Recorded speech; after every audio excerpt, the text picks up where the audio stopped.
Hello everyone, welcome you to Kaira classes. Today we will study the complete chapter of class 9th science, chapter 5, the fundamental unit of life. So video start करने से पहले अगर आपने अभी तक मेरे channel को subscribe नहीं किया है तो प्लीज सब्सक्राइब करें कायरा क्लासेस को, जिससे कि आप मेरी कोई भी वीडियो मिस ना कर पाएं. Thank you.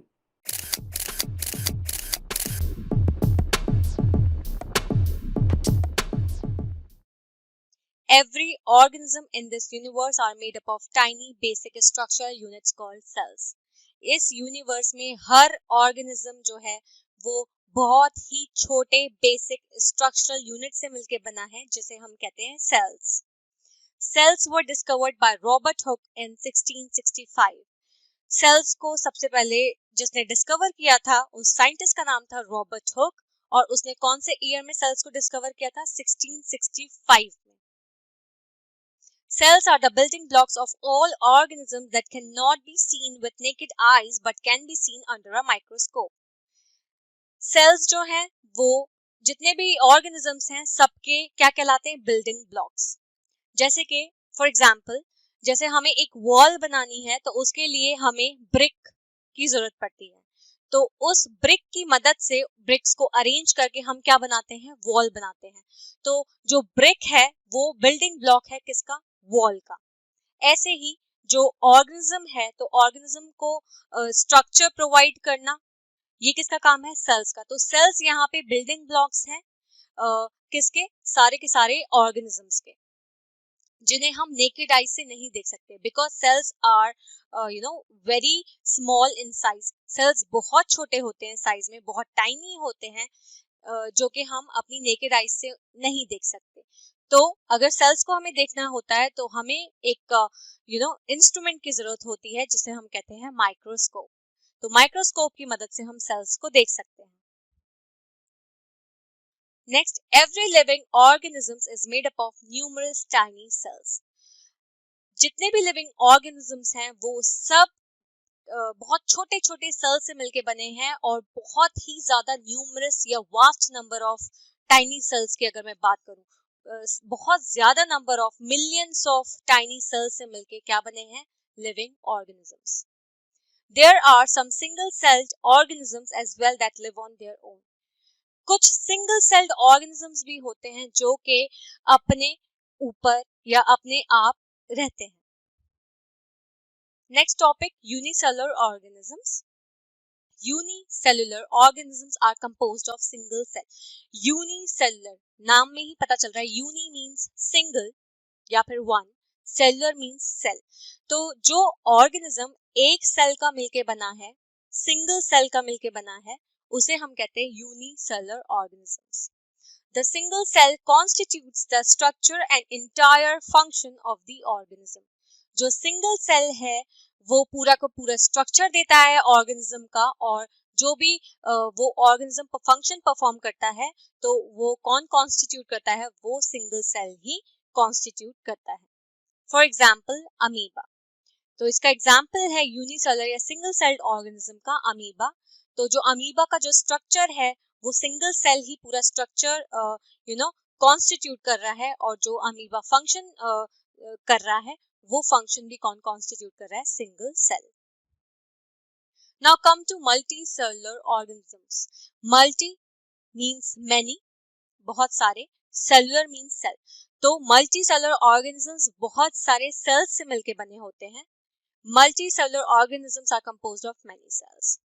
Different functions in a body is performed by different group of cells in these organisms. Example, human beings. अब बॉडी में अलग अलग फंक्शंस होते हैं. अगर मैं कॉम्प्लेक्सिटी की बात करूं तो यूनिसेलुलर ऑर्गेनिजम्स इतने कॉम्प्लेक्स नहीं होते जितने मल्टीसेलुलर ऑर्गेनिजम्स होते हैं.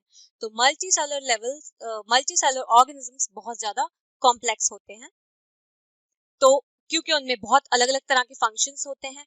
इन अलग अलग फंक्शंस को कराने के लिए अलग अलग ग्रुप ऑफ सेल्स जो हैं वो इन्वॉल्व होते हैं. तो जैसे अगर मैं फॉर एग्जांपल ह्यूमन बीइंग्स की बात करूं तो उसमें रेस्पिरेशन भी में आपको मिलेगा, डाइजेशन भी मिलेगा, सर्कुलेटरी सिस्टम भी मिलेगा, एक्सक्रीशन भी मिलेगा, नर्वस सिस्टम भी मिलेगा. तो ये फंक्शंस हो गए ना. तो ये जो अलग अलग फंक्शंस हैं ये अलग अलग ग्रुप ऑफ सेल्स परफॉर्म करते हैं। इसका मतलब डाइजेस्टिव सिस्टम को परफॉर्म करने के लिए या डाइजेशन परफॉर्म करने के लिए जो ग्रुप ऑफ सेल्स होंगे वो डिफरेंट होंगे किससे, रेस्पिरेशन करने वाले ग्रुप ऑफ सेल्स से। Now next topic is structure of cell. The cells are differ in size, shape, structure. जो सेल्स होते हैं उनका साइज अलग होता है, शेप अलग होता है और स्ट्रक्चर भी अलग होता है। Cells are made up of components called cell organelles. Cells जो हैं वो कंपोनेंट से मिलके बने होते हैं जिन्हें हम कहते हैं सेल ऑर्गेनल्स। तो अगर मैं बात सिंपल ये कहूँ सेल ऑर्गेनल्स क्या है, वो क्या है, सेलुलर कंपोनेंट्स हैं। A cell is capable to live and perform all their respective functions due to the presence of cell organelles. तो सेल केपेबल होता है जिंदा रहने के लिए, सरवाइव करने के लिए, और जो फंक्शंस हैं उसके उसे वो परफॉर्म कर पाता है। तो ये जो सर्वाइवल है और ये जो फंक्शंस हैं जो ये परफॉर्म कर रहा है वो किसकी मदद से होते हैं, वो इन्हीं सेल ऑर्गेनल्स की मदद से होते हैं। अब यहाँ पे नीचे डायग्राम दे रखा है डिफरेंट टाइप ऑफ सेल्स का। इसमें फर्स्ट आप देख सकते हो ओवम, ओवम जिसे फीमेल गैमीट भी कहते हैं और ओवम या एग कह लो, तो ये एक फीमेल गैमीट है। सेकंड है आपका smooth muscle cells, then third आपको बोन सेल दिख रहा है आपको, नीचे क्या है, स्पर्म है, स्पर्म क्या है, मेल गैमीट है, then fat cell and last में आप देख सकते हो ब्लड सेल जिन्हें आरबीसीज भी कहा जाता है। नाउ नेक्स्ट टॉपिक है पार्ट्स ऑफ सेल। तो पार्ट्स ऑफ सेल्स में क्या आ जाते हैं, सेलुलर ऑर्गेनल्स। तो मैंने आपको बताया था जो सेल के कंपोनेंट्स हैं उन्हीं को हम क्या कहते हैं, सेल ऑर्गेनल्स। तो ये कुछ सेल ऑर्गेनल्स हैं जो यहाँ पे दिए गए हैं। फर्स्ट है प्लाज्मा और cell membrane, second cell wall, third cytoplasm, fourth nucleus, fifth endoplasmic reticulum, sixth vacuole, seventh plastids, eighth mitochondria, ninth lysosomes and tenth Golgi apparatus. अब हम एक एक करके डिटेल में पढ़ेंगे कि प्लाज्मा मेम्ब्रेन का क्या फंक्शन है। तो स्टार्ट करते हैं प्लाज्मा मेम्ब्रेन से। तो फर्स्ट है प्लाज्मा मेम्ब्रेन जिसे हम सेल मेम्ब्रेन भी कहते हैं। This is the outermost covering of the cell that separates the contents of the cell from its external environment. तो सेल है, सेल के अंदर ऑर्गेनल्स हैं, सेल के कंटेंट्स हैं, ठीक है। तो और बाहर क्या है, एक्सटर्नल एनवायरनमेंट। तो किस तरह से सेल जो है वो एक्सटर्नल एनवायरनमेंट से अपने आप को सेपरेट करके रखेगा, वो प्लाज्मा मेम्ब्रेन या सेल मेम्ब्रेन की ही मदद से अपने आप को एक्सटर्नल एनवायरनमेंट से अलग करके रखता है। The plasma membrane allows or permits the entry and exit of some materials in and out of the cell. जो प्लाज्मा मेम्ब्रेन है ये अलाउ करती है या परमिट करती है कुछ ही मटेरियल्स का एंट्री और एग्जिट सेल के अंदर और बाहर। मतलब कुछ ही मटेरियल सेल के अंदर आ सकते हैं और कुछ ही मटेरियल सेल के बाहर जा सकते हैं। It also prevents movement of some other materials. अब जो टॉक्सिक सब्सटेंसेस हैं या टॉक्सिक मटेरियल्स हैं जो सेल को डैमेज कर सकते हैं, सेल को डिस्ट्रॉय कर सकते हैं, तो उसको तो प्लाज्मा मेम्ब्रेन या सेल मेम्ब्रेन अंदर आने नहीं देगी सेल के। तो क्या होता है, ये प्रिवेंट करती है कुछ मटेरियल्स की मूवमेंट को। तो इस वजह से इस सेल मेम्ब्रेन को हम क्या कहते हैं, सिलेक्टिवली परमेएबल मेम्ब्रेन। सिलेक्टिवली इसलिए कहते हैं क्योंकि सिलेक्शन होता है, जो मटेरियल्स या सब्सटेंसेस सेल को जरूरत है सिर्फ वही अंदर आ सकते हैं, सारे के सारे नहीं आ सकते हैं, टॉक्सिक मटेरियल्स को वो अंदर नहीं आने देगी। तो इस वजह से जो प्लाज्मा मेम्ब्रेन या सेल मेम्ब्रेन है वो सिलेक्टिवली परमेएबल मेम्ब्रेन है। सेकंड है cell wall. Plant cells in addition to the plasma membrane have another rigid outer covering called the cell wall. जो सेल वॉल है वो एनिमल सेल के अंदर नहीं होती है, सेल वॉल प्लांट सेल्स के अंदर मिलेगी। तो अगर मैं बात करूं एक बेसिक या फिर डिफरेंस की बात करूं और प्लांट सेल और एनिमल सेल में, तो एक मेजर डिफरेंस अगर मैं बात करूं तो वो यही है कि जो प्लांट सेल है उसमें सेल वॉल मिलती है जबकि एनिमल सेल में सेल वॉल प्रेजेंट नहीं होती है। So plant cells in addition to the plasma membrane have another rigid outer covering called the cell wall.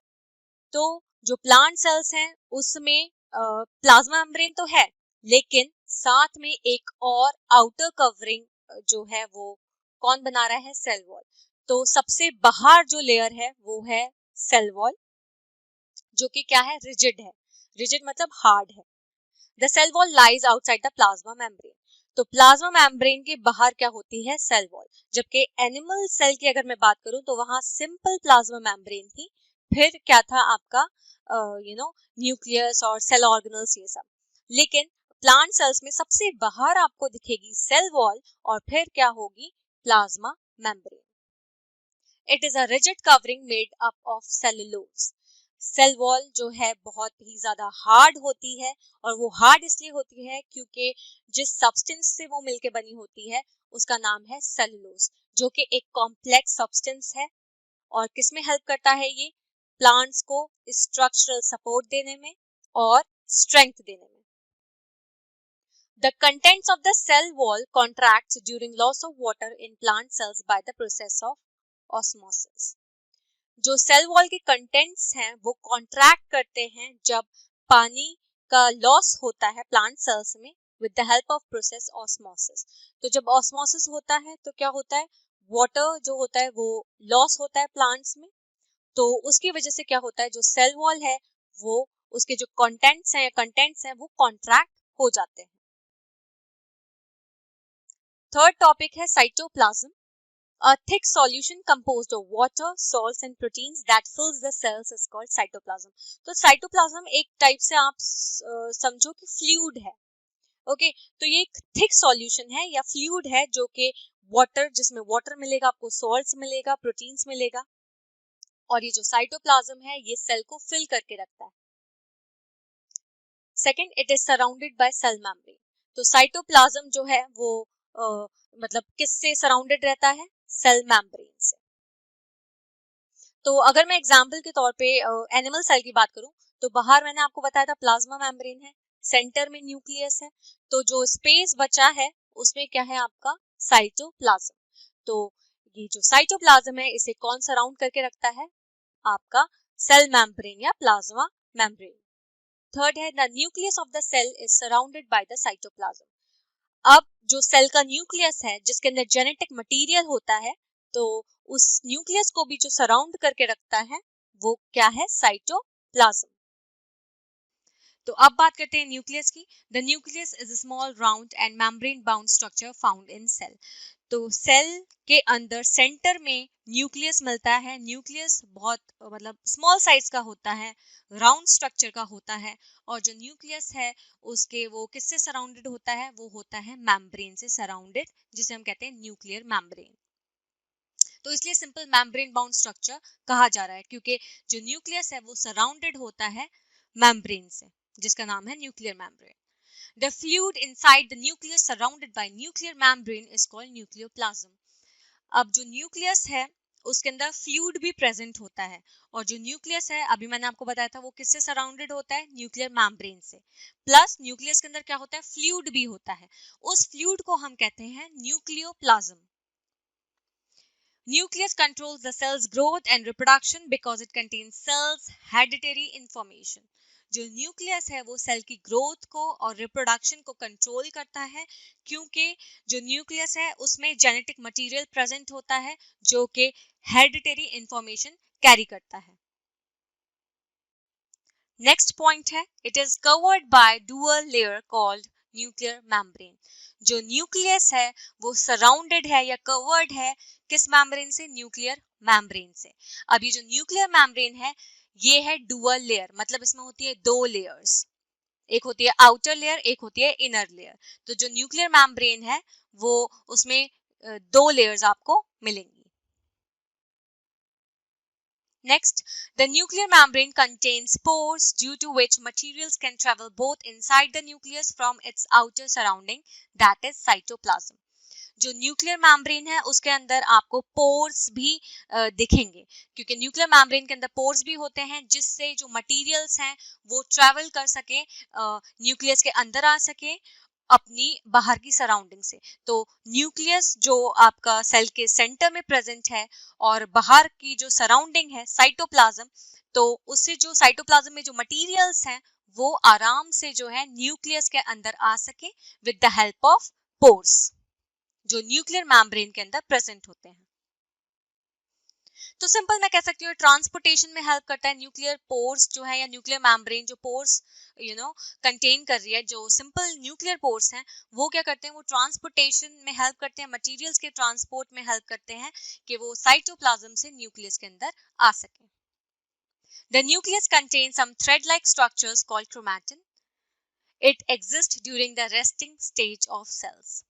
तो जो न्यूक्लियस है उसमें आपको नेटवर्क टाइप या थ्रेड लाइक या नेटवर्क टाइप आपको स्ट्रक्चर्स देखने को मिलेगा जिन्हें हम कहते हैं क्रोमैटिन। तो जब वो नेटवर्क फॉर्म में होता है तो उसे हम क्रोमैटिन कहते हैं। इसका ये मतलब होता है कि जो सेल है वो कौन से पीरियड में है, वो उस वाले पीरियड में जब वो रेस्ट कर रहा होता है। वो कौन से स्टेज में है सेल, जब सेल रेस्ट कर रहा होता है। The chromatin contains DNA, deoxyribonucleic acid, RNA, ribonucleic acid and proteins. जो क्रोमैटिन है जो कि आपको कब मिल रहा है, जब सेल रेस्ट कर रहा है। ये सेल रेस्टिंग वाली स्टेज में क्या हो रहा है, क्रोमैटिन जो है वो आपको न्यूक्लियस के अंदर देखने को मिल रहा है। तो जो क्रोमैटिन है उसमें होता है डीएनए, डीऑक्सीराइबोन्यूक्लिक एसिड इसकी फुल फॉर्म है, आरएनए, राइबोन्यूक्लिक एसिड और proteins. The nucleus contains some rod-shaped structures in a cell that contains the hereditary information. They are called chromosomes.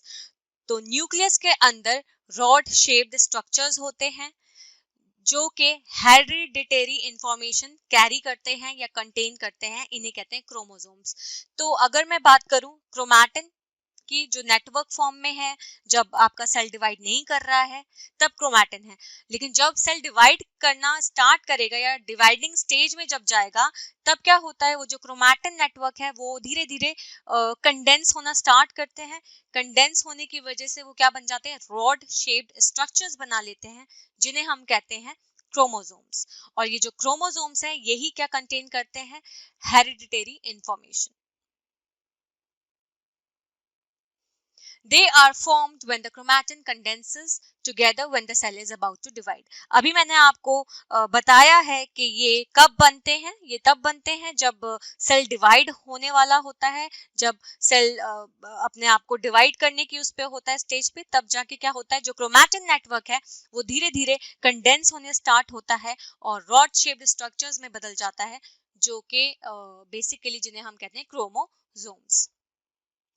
Chromosomes contain DNA and nuclear proteins. तो जो chromatin था उसमें आपको DNA, RNA, protein तीनों चीजें मिल रही थी, लेकिन जब क्रोमैटिन कंडेंस हुआ और क्रोमोसोम उसने बनाया तब क्रोमोसोम्स में क्या मिलेगा आपको, डीएनए और न्यूक्लियर प्रोटीन्स।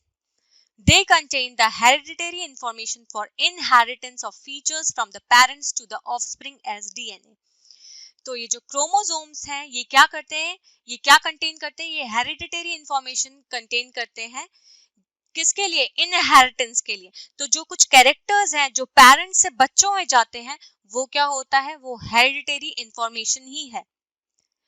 तो मतलब किस फॉर्म में करते हैं, वो डीएनए के फॉर्म में करते हैं। तो जैसे पेरेंट्स से कुछ फीचर्स बच्चों में जा रहे हैं तो वो जो फीचर्स जो जा रहे हैं वो हेरिडिटरी इंफॉर्मेशन ही है, जो कि किस फॉर्म में जा रहे हैं बच्चों में, डीएनए की फॉर्म में। The DNA molecules contain the information for construction and organization of cells. तो ये जो DNA molecules हैं इनके अंदर information होती है सेल को कंस्ट्रक्ट करने में या सेल के कंस्ट्रक्शन के लिए, और सेल को किस तरह से ऑर्गेनाइज करना है उसकी सारी इंफॉर्मेशन इन DNA molecules में होती है। Genes are the functional segments of DNA. Genes जो होते हैं वो DNA के functional segments हैं, या फिर मैं ये भी कह सकती हूँ genes are the functional segments of chromosomes. Human body has 23 pairs of chromosomes. A boy has one X chromosome and one Y chromosome, whereas a girl has two X chromosomes. अगर मैं एग्जाम्पल ह्यूमन बींग्स की बात करूं तो human body में total, अगर मैं बात करूं टोटल जो पेयर्स होते हैं क्रोमोसोम्स के वो होते हैं 23 पेयर्स। 23 पेयर्स में 22 पेयर्स ऑफ क्रोमोसोम्स होते हैं ऑटोसोम्स और 1 पेयर होता है सेक्स क्रोमोसोम। तो अगर बॉय है तो बॉय में जो सेक्स क्रोमोसोम होगा वो होगा X एंड Y। वहीं पे गर्ल में अगर सेक्स क्रोमोसोम है तो वो है X एंड X। मतलब बॉय में X और Y, और गर्ल में 2 X chromosome. The nucleus of cell divides itself to give rise to new offsprings. तो जो न्यूक्लियस है सेल का वो डिवाइड करता है और उसी से क्या होता है, न्यू ऑफस्प्रिंग बनते हैं या वो नए ऑफस्प्रिंग देता है। Genes present in the chromosomes decide the hereditary characters. जो जीन्स होते हैं क्रोमोसोम्स में, जो जीन्स प्रेजेंट होते हैं वही क्या डिसाइड करते हैं, हेरिडिटरी कैरेक्टर्स, मतलब वो कैरेक्टर्स जो कि पेरेंट्स से ऑफस्प्रिंग में आ रहे हैं। तो न्यूक्लियस यहाँ पे एग्जाम पॉइंट ऑफ व्यू से भी इंपॉर्टेंट टॉपिक है। बहुत से क्वेश्चंस न्यूक्लियस के ऊपर पूछे जाते हैं कि फंक्शन क्या है न्यूक्लियस का और किस तरह से उसका स्ट्रक्चर ऑर्गेनाइज है, ये सब।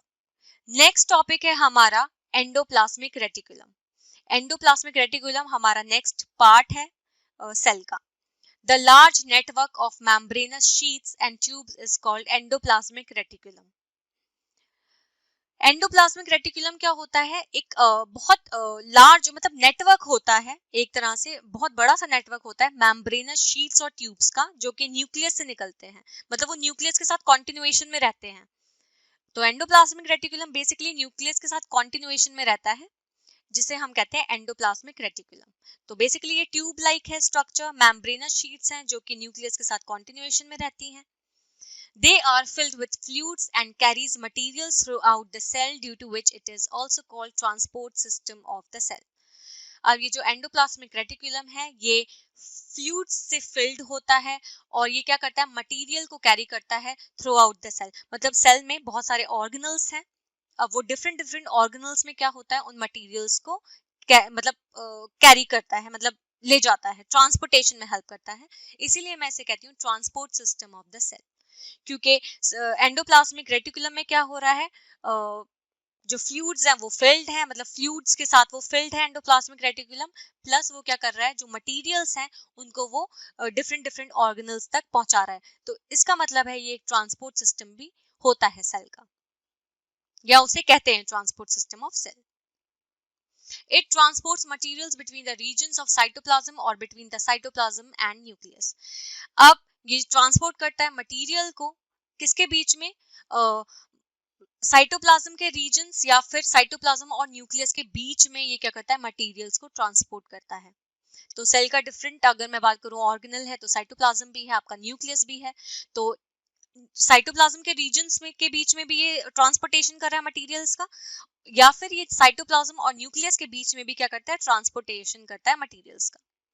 It also provides a surface for some biochemical activities of cell. ये एक सरफेस भी प्रोवाइड करता है जहां पे बायोकेमिकल एक्टिविटीज जो है वो परफॉर्म हो सके सेल की। बायोकेमिकल एक्टिविटीज मतलब वही कि बायोकेमिकल कंपाउंड्स बनते हैं। It can be classified into 2 types. इसमें दो मतलब ये जो एंडोप्लाज्मिक रेटिकुलम है ये 2 टाइप्स में क्लासिफाइड है। पहला है RER, इसका फुल फॉर्म है रफ एंडोप्लाज्मिक रेटिकुलम। अब हम रफ एंडोप्लाज्मिक रेटिकुलम क्यों कह रहे हैं, क्योंकि जो ये जो रफ एंडोप्लाज्मिक रेटिकुलम है इसके ऊपर होते हैं राइबोसोम्स। तो इन्हीं प्रेजेंस ऑफ राइबोसोम्स की वजह से जो आपका ये एंडोप्लाज्मिक रेटिकुलम है ये है रफ। तो रफ एंडोप्लाज्मिक रेटिकुलम। अब ये जो राइबोसोम्स हैं ये क्या मदद करते हैं, किस चीज में इन्वॉल्व है, तो ये प्रोटीन सिंथेसिस में इन्वॉल्व होते हैं। ये जो राइबोसोम्स हैं ये प्रोटीन को सिंथेसाइज करवाते हैं। नेक्स्ट है हमारा SER, सेकेंड टाइप जो है वो SER है, इसका फुल फॉर्म है smooth endoplasmic reticulum. SER plays a crucial role in detoxifying many poisons and drugs. पहली बात, स्मूथ एंडोप्लाज्मिक रेटिकुलम इसलिए नाम पड़ा है इसका क्योंकि इसके अंदर राइबोसोम्स नहीं है। राइबोसोम्स प्रेजेंट हैं तो सरफेस रफ हो गई, इसलिए नाम हो गया रफ एंडोप्लाज्मिक रेटिकुलम। अब राइबोसोम्स जब नहीं है सरफेस पे तो उसे मैं कह रही हूँ स्मूथ एंडोप्लाज्मिक रेटिकुलम। अब ये जो SER है ये एक बहुत इंपॉर्टेंट रोल प्ले करता है किसमें, बहुत सारे पॉइजन्स और जो ड्रग्स होते हैं उनको डिटॉक्सिफाई करने में या डिटॉक्सिफिकेशन में ये हेल्प करता है। It also helps in the manufacture of fat molecules or lipids important for cell function. ये जो SER है वो फैट मॉलिक्यूल्स के मैन्युफैक्चर में, लिपिड्स के और जितने भी सेल के फंक्शन है इम्पोर्टेंट, उनमें भी ये हेल्प करता है. Some of these proteins and lipids help in building the cell membrane. अब कुछ प्रोटीन्स, अब इनमें से जो कुछ प्रोटीन्स और लिपिड्स जो होते हैं वो सेल मेम्ब्रेन को बनाने में भी काम आते हैं. इस प्रोसेस को कहते हैं हम मेम्ब्रेन बायोजेनेसिस. बायोजेनेसिस, जेनेसिस मतलब बनना, ठीक है, और बायो मतलब ऑब्वियसली बात है आप कुछ भी बायोकेमिकल की मदद से, कोई भी बायोकेमिकल कंपाउंड है जो भी है, जैसे कि प्रोटीन्स है आपका, ओके, और लिपिड है, तो ये इनकी मदद से क्या हो रहा है, सेल मेम्ब्रेन बन रही है, और उसी प्रोसेस को हम कहते हैं, अब ये जो मेम्ब्रेन बन रही है with the help of the lipids and proteins, इसी प्रोसेस को हम कहते हैं मेम्ब्रेन बायोजेनेसिस.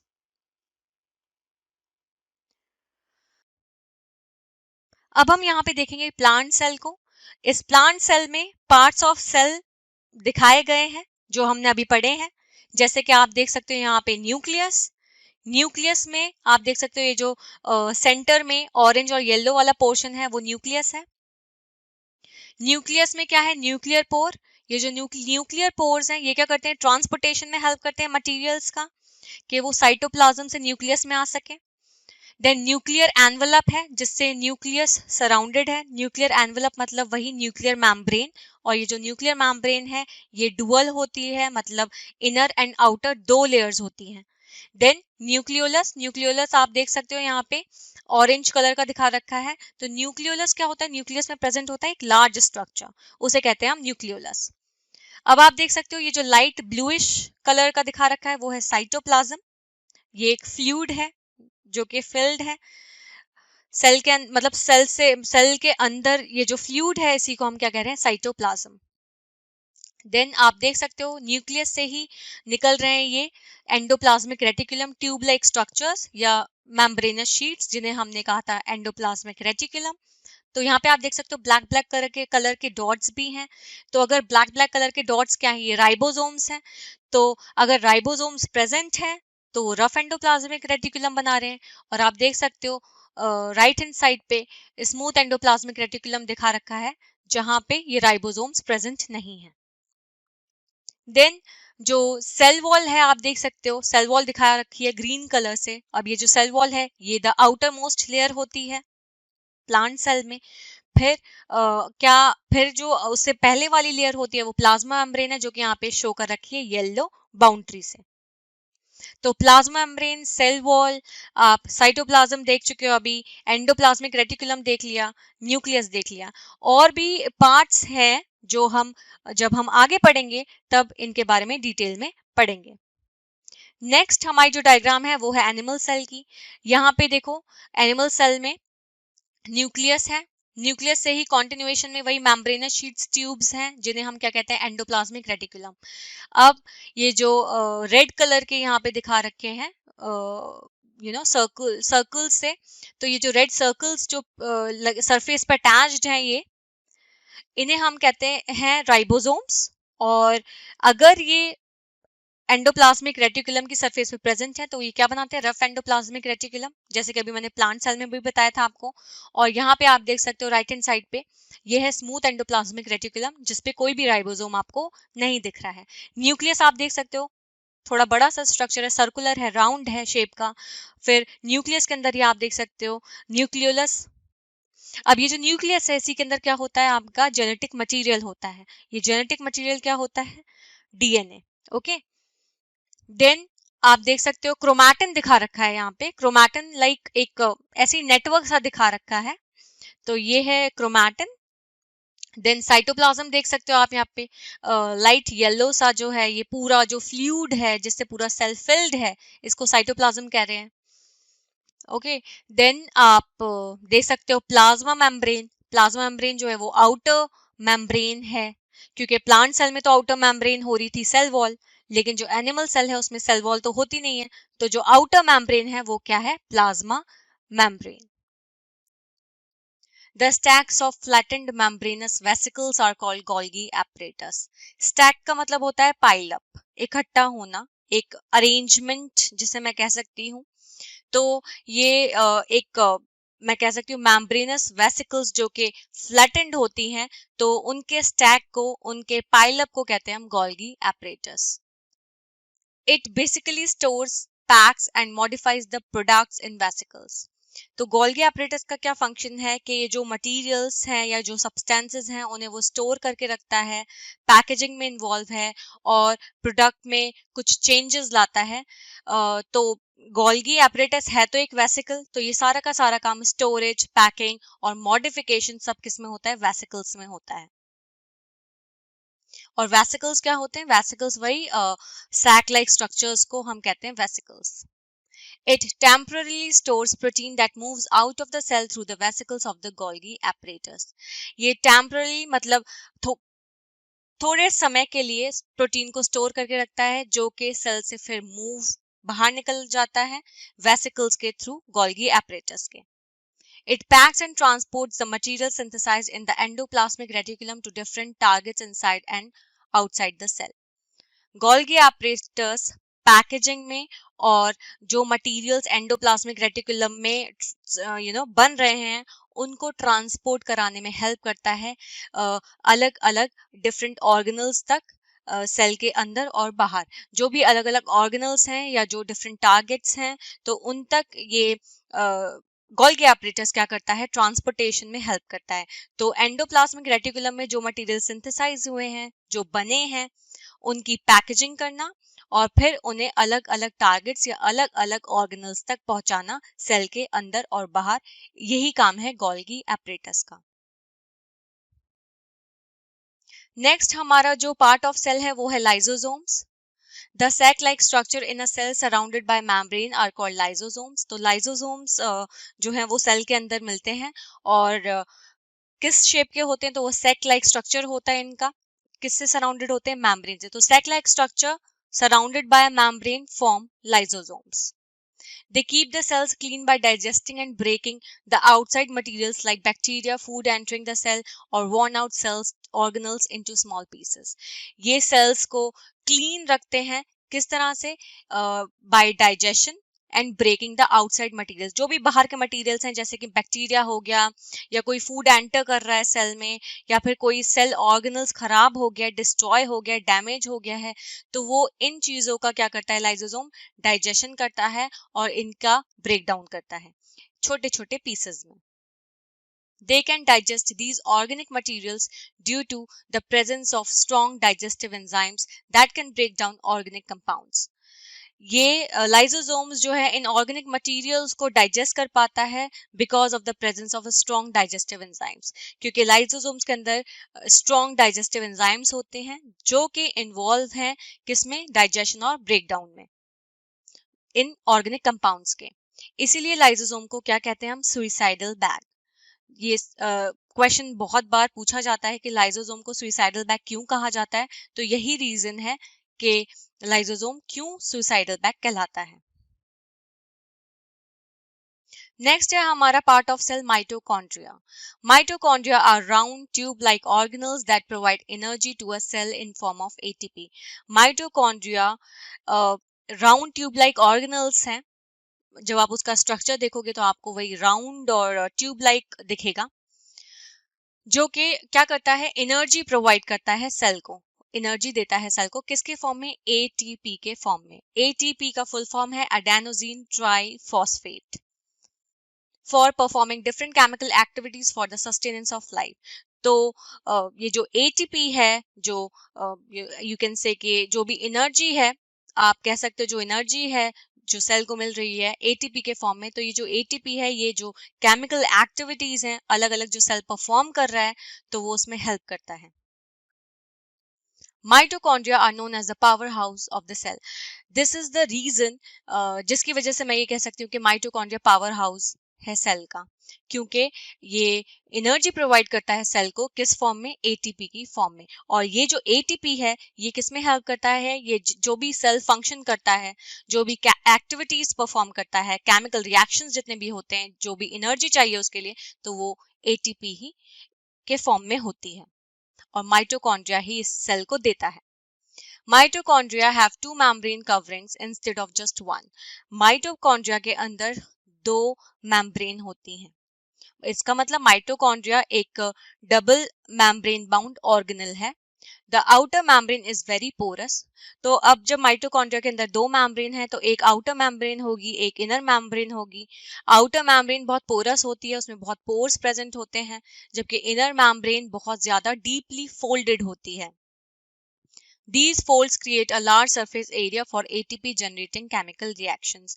अब ये जो इनर मेम्ब्रेन है, इसके अंदर बहुत डीप फोल्ड्स हैं, और ये जो फोल्ड्स हैं ये सरफेस एरिया को इंक्रीज कर देते हैं, जिससे एटीपी जनरेटिंग केमिकल रिएक्शंस बहुत ज्यादा हो सके, एटीपी ज्यादा से ज्यादा बन सके। तो ये जो फोल्ड्स हैं ये लार्ज सरफेस एरिया प्रोवाइड करता है या क्रिएट करता है, जिससे एटीपी को जो केमिकल रिएक्शंस एटीपी जनरेट कर रहे हैं वो केमिकल रिएक्शंस बहुत अच्छे से हो सके। Mitochondria have their own DNA and ribosomes and are hence capable to produce some of their required proteins all by themselves. Mitochondria के पास अपना DNA और ribosomes होते हैं, इस वजह से mitochondria capable होता है जो कुछ प्रोटीन्स को अपने आप बनाने के। मतलब DNA और राइबोसोम्स उसके अंदर है माइटोकॉन्ड्रिया में अपने, तो इसकी मदद से क्या होता है, अपने डीएनए और राइबोसोम्स की मदद से ये कुछ जो रिक्वायर्ड प्रोटीन्स हैं, जो प्रोटीन्स उसे चाहिए, वो उनसे बना लेता है। नेक्स्ट पार्ट है सेल का plastids. Plastids refer to the double membrane bound organelles found in plant cells. जिस तरह से mitochondria double membrane bound organelles था, उसमें इनर मेम्ब्रेन आउटर मेम्ब्रेन दोनों थी, ऐसे प्लास्टिड्स में इनर मेम्ब्रेन आउटर मेम्ब्रेन दोनों मेम्ब्रेन होगी। ये भी एक डबल मेम्ब्रेन बाउंड ऑर्गेनल है, लेकिन ये सिर्फ किस में मिलता है, ये प्लांट सेल्स में मिलता है। They are found in the cytoplasm. Plastids कहाँ मिलते हैं, साइटोप्लाज्म में। सेल के साइटोप्लाज्म में प्लास्टिड्स मिलेंगे। Plants make and store food in plastids. Plastids में प्लांट्स जो हैं वो अपना खाना बनाते हैं और खाना स्टोर भी किस में करते हैं, प्लास्टिड्स में। They have their own DNA and ribosomes. जिस तरह से माइटोकॉन्ड्रिया के पास अपना डीएनए और राइबोसोम्स था, ऐसे ही प्लास्टिड्स के पास अपना डीएनए और राइबोसोम्स होता है। इसका मतलब ये भी जो भी रिक्वायर्ड प्रोटीन्स हैं वो सब ये अपने आप बना लेते हैं। तो जो दो ऑर्गेनल्स हैं जिनके पास अपना डीएनए और राइबोसोम्स हैं, तो वो यही दो ऑर्गेनल्स हैं। पहला है माइटोकॉन्ड्रिया और दूसरा है प्लास्टिड्स। इन दो ऑर्गेनल्स के पास अपना डीएनए और राइबोसोम होता है। They can be classified into two types. अब जो प्लास्टिड्स हैं वो दो टाइप में क्लासिफाइड है। पहला है क्लोरोप्लास्ट, दूसरा है leucoplast. Chloroplasts are the plastids containing the green pigment called chlorophyll. Chloroplast वो plastids हैं जिनमें आपको एक green pigment देखने को मिलेगा जिसे हम कहते हैं chlorophyll. तो जो chloroplast है वो ग्रीन कलर का दिखेगा आपको, क्योंकि उसके अंदर क्या है, ग्रीन पिगमेंट है जिसका नाम है chlorophyll. They are necessary to carry the process of photosynthesis. अब ये जो क्लोरोफिल है ये जरूरी है किसके लिए, किस प्रोसेस के लिए, फोटोसिंथेसिस के लिए। क्योंकि मैंने आपको बताया था कि जो क्लोरोफिल है वो क्या करता है, वो सनलाइट को ट्रैप करता है, तो इसीलिए ये फोटोसिंथेसिस के लिए जरूरी है। Chloroplast also contain orange and yellow pigments. Chloroplast के अंदर ऑरेंज और येलो पिगमेंट्स भी मिल सकते हैं या मिलते हैं। Leucoplast is colorless plastic that stores starch, oils and protein granules. Leucoplast जो है, अब क्लोरोप्लास्ट तो जो था वो ग्रीन कलर का था क्योंकि उसके अंदर एक ग्रीन पिगमेंट था जिसका नाम था क्लोरोफिल। ऐसे ही जो ल्यूकोप्लास्ट है वो कलरलेस है, इसका मतलब उसके अंदर कोई कलर नहीं है। और ये क्या काम करता है, ये स्टार्च को स्टोर करता है, ऑयल को स्टोर करता है और प्रोटीन ग्रेन्यूल्स को स्टोर करता है। ल्यूकोप्लास्ट के भी तीन अलग अलग टाइप्स हैं। अगर मैं ल्यूकोप्लास्ट को फर्दर क्लासिफाई करूं तो इसके भी तीन टाइप्स हैं। जैसे एमाइलोप्लास्ट, एमाइलोप्लास्ट स्टोर करता है स्टार्च को। इलायोप्लास्ट स्टोर करता है फैट्स एंड लिपिड्स को। और एल्यूरोप्लास्ट जो कि स्टोर करता है प्रोटीन को। नेक्स्ट है हमारा part vacuoles. Vacuoles are storage sacs for solid or liquid contents. तो वैक्यूल्स क्या है, एक स्टोरेज सैक्स हैं, मतलब स्टोर करने के काम आते हैं वो sac, solid or liquid contents को। कोई भी सॉलिड मटेरियल हो या कोई भी लिक्विड हो तो वो जो वैक्यूल्स हैं वो उनको स्टोर करते रहते हैं। तो वैक्यूल्स किस शेप का है, एक सैक लाइक है और क्या काम करता है, स्टोरेज में काम करता है, चाहे वो सॉलिड कंटेंट हो या लिक्विड कंटेंट हो. Vacuoles are small sized in animal cells while plant cells have very large vacuoles. Vacuoles animal cells में छोटे साइज के मिलेंगे जबकि प्लांट सेल्स में काफी बड़े बड़े vacuoles होते हैं. The central vacuole of some plant cells may occupy 50 to 90% of the cell volume. अब जो सेंट्रल वैक्यूल है कुछ प्लांट सेल्स में वो 50 टू 90% सेल वॉल्यूम को ऑक्यूपाई करता है. मतलब सेल वॉल्यूम में 50 टू 90% क्या होता है, सेंट्रल वैक्यूल. वैक्यूल ऑब्वियसली इसकी भी एक मैम्ब्रेन होगी, तो जो वैक्यूल की जो मैम्ब्रेन है उसे हम कहते हैं tonoplast. In plant cells, vacuoles are full of cell sap and provide turgidity and rigidity to the cell. Plant cells में vacuoles जो होते हैं वो cell sap से full होते हैं. Cell sap मतलब cell solution से full होते हैं और cell को turgidity और rigidity provide करते हैं. Many substances of importance in the life of the plant cell are stored in vacuoles. बहुत सारे substances हैं जो कि जरूरी हैं plant cell की life के लिए, तो वो किस में stored रहते हैं, वो vacuoles में stored रहते हैं. Now come to difference between prokaryotic and eukaryotic cell. अब देख लेते हैं प्रोकैरियोटिक और यूकैरियोटिक सेल के बीच में डिफरेंस क्या होता है. तो फर्स्ट प्रोकैरियोटिक सेल में है nuclear membrane is absent. Nuclear membrane मतलब जो न्यूक्लियस को सराउंड कर रही है मैम्ब्रेन वो एब्सेंट होती है प्रोकैरियोटिक सेल में, और यूकैरियोटिक सेल में न्यूक्लियर मैम्ब्रेन प्रेजेंट होती है. Membrane bound cell organelles are absent. जो मैम्ब्रेन बाउंड सेल ऑर्गेनल्स हैं वो एब्सेंट होते हैं प्रोकैरियोटिक सेल में, जैसे कि endoplasmic reticulum, Golgi apparatus, mitochondria, ये सब प्रोकैरियोटिक सेल में एब्सेंट होते हैं. वहीं यूकैरियोटिक सेल में ये membrane bound cell organelles present होते हैं. Third, undefined region with nucleic acid is called nucleoid. जो मैं अगर कहूँ जेनेटिक मटेरियल की बात करूँ तो वो अनडिफाइंड रीजन जिसमें जेनेटिक मटेरियल होता है वो न्यूक्लियर मैम्ब्रेन से सराउंडेड नहीं होता, वो नेकेड होता है.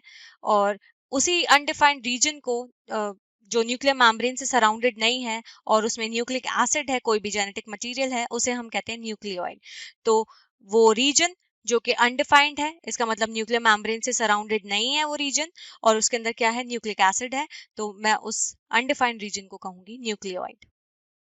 यूकैरियोटिक सेल में reason bounded by nuclear membrane contains DNA and proteins. तो जो न्यूक्लियस है, रीजन अगर मैं बोलूं तो वो न्यूक्लियस है जो कि न्यूक्लियर मैम्ब्रेन से बाउंडेड है, और उसके अंदर क्या है, डीएनए और प्रोटीन्स. प्रोकैरियोटिक सेल का जो कॉन्सेंट्रेशन ऑफ डीएनए होता है वो कम होता है, और डीएनए यूकैरियोटिक सेल में न्यूक्लियस, प्लास्टिड्स और माइटोकॉन्ड्रिया में भी मिलते हैं. इसका मतलब जो डीएनए कॉन्सेंट्रेशन यूकैरियोटिक सेल का है वो काफी ज्यादा है. Next, sexual reproduction prokaryotic cell में एब्सेंट होता है, जबकि यूकैरियोटिक सेल में सेक्सुअल रिप्रोडक्शन ज्यादातर प्रेजेंट होता है. नेक्स्ट है हमारा difference between plant and animal cell. तो कंपैरिजन है, फिर प्लांट सेल है, फिर एनिमल सेल है. तो कंपैरिजन देखेंगे सेल साइज से. तो प्लांट सेल का सेल साइज काफी बड़ा होता है और फिक्स्ड होता है. एनिमल सेल का सेल साइज छोटा होता है और इरेगुलर होता है.